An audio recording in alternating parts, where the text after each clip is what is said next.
हे भगवान जी, ये मानसून का महीना तो बड़ी आफत मचाता है। इतनी तेज आंधी तूफान में आग भी नहीं जल रही है, बस रोटी बनने तक बारिश ना हो।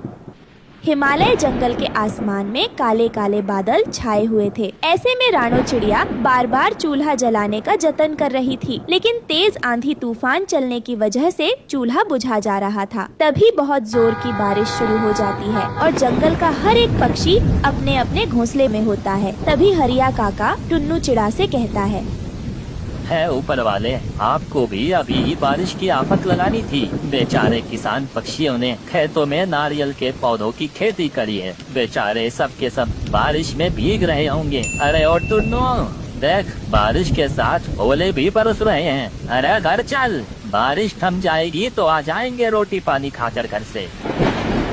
हरिया काका, बादल इतनी जोर जोर से गरज रहा है, लगता नहीं है कि बारिश रुकेगी। अगर खेतों में पानी भर गया तो सारी की सारी नारियल की फसल बर्बाद हो जाएगी। बड़ा नुकसान हो जाएगा इस बार किसी भी हालत में मुझे अपने घर को पक्का करवाना है और मेरी सारी उम्मीद इस नारियल की खेती पर ही निर्भर है। आप जाओ, मैं खेतों में नाला बना कर आऊँगा, आपके भी बना दूंगा ताकि पानी पास होकर नहर में चला जाएगा।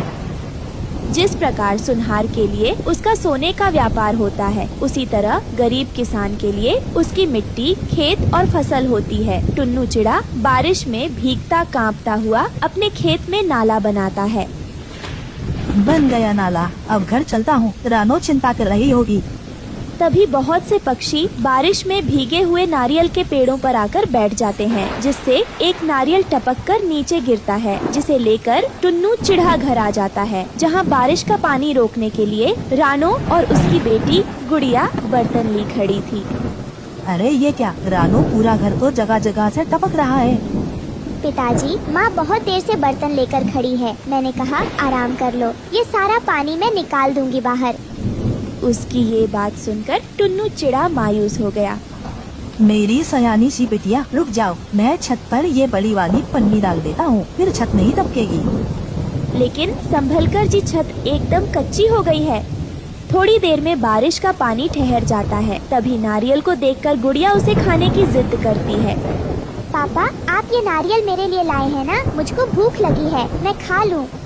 नहीं गुड़िया बेटी, यह खेत की पहली फसल है, इसको भगवान जी को चढ़ाएंगे।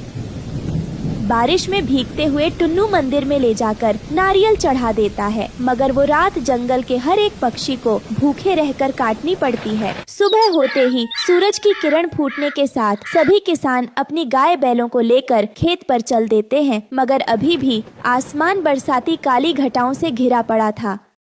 हे भगवान, इस आटे में तो केवल 3 रोटी बनी है। गुड़िया, बिटिया, ये एक रोटी तू खा ले और एक पिताजी के लिए बचा देना, और एक रोटी मैं बबली काकी को दे आती हूँ। रानो बबली कबूतरी के घोंसले में आती है, जहाँ एक खाट पर वो पड़ी हुई थी। अरे रानो बेटा, कल रात तू खाना लेकर नहीं आई, मैंने तेरी बड़ी राह देखी। फिर मैंने सोचा बारिश के चलते तू नहीं आ पाई होगी। सारी उम्र बीत गई इस घास फूस के घर में रहकर और आधा पेट खाकर, ना जाने हमारे जंगल के भाग्य कब बदलेंगे। ईश्वर ने चाहा तो बहुत जल्द बदल जाएगा। काकी, इस बार तो गांव के सारे किसानों ने अपने खेत में नारियल उगाए हैं। मगर क्या फायदा इतना खून पसीना बहाकर? बेचारे गरीब किसान फसल उगाते हैं और मुखिया जबरन खरीद लेता है। मेहनत का वाजिब दाम भी नहीं देता। ला, तू रोटी खिला दे। ऐसे ही दिन बीत रहे थे। सभी किसानों की नारियल की खेती तैयार हो जाती है। सबके पेड़ में बड़े बड़े नारियल उगते हैं। तभी मुखिया कालू सेठ वहाँ आता है। अरे क्या बात है, इस बार तो खूब अच्छे नारियल हुए हैं तुम्हारे खेत में। इन्हें लेकर मेरी हवेली पर आ जाना और दाम ले जाना। तभी बूढ़े हरिया काका ने कहा, नहीं मुखिया जी, इस बार हम अपने नारियल शहर के बाजारों में बेचेंगे, आपको नहीं बेचेंगे। हाँ मुखिया जी, आपको अपनी फसल बेचकर हमें कोई मुनाफा नहीं होता और अपने परिवार के लिए हमको पक्के घर बनवाने हैं। यह सुनकर मुखिया कालू सेठ खेत में से खिसियाकर चला जाता है और अपने आदमियों से कहता है, ओए सुन, आज बांध का सारा पानी इनके खेत में छोड़ देना। मैंने इनके नारियल के खेतों का नाश नहीं मारा तो मेरा नाम कालू सेठ नहीं है।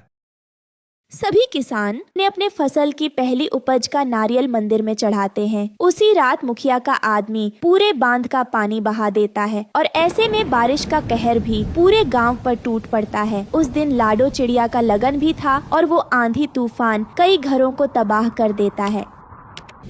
अरे पक्षियों, भागो यहाँ से, पूरा जंगल बाढ़ की चपेट में आ गया है।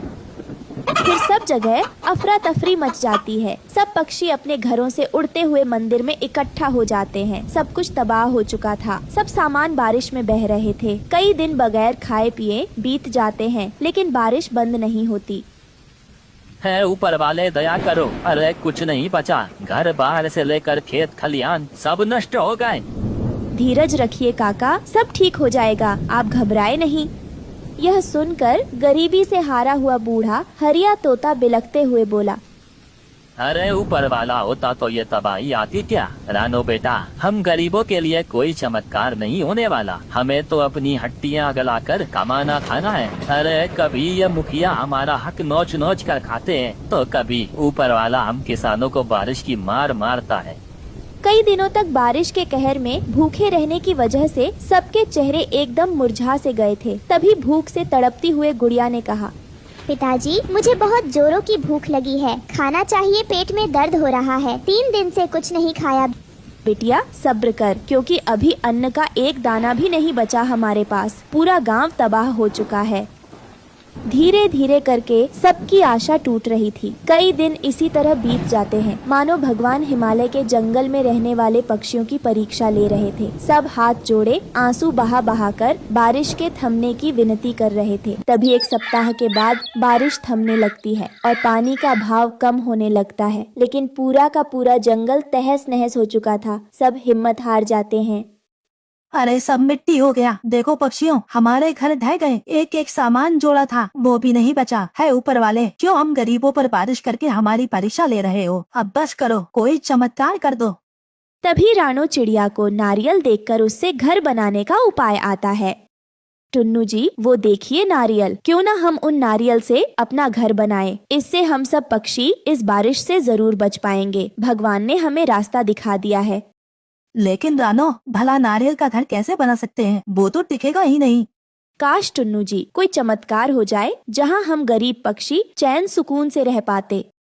दुख के मन से जैसे ही पक्षियों ने यह कहा, तभी सभी नारियल के पेड़ जैसे सूरज की सुनहरी किरणों जैसे चमक उठे और देखते ही देखते वहां पर बड़े बड़े नारियल के घर बन गए। अरे ये क्या, ये तो नारियल के घर है, वो भी कितने मजबूत हैं। कहीं मैं कोई सपना तो नहीं देख रही।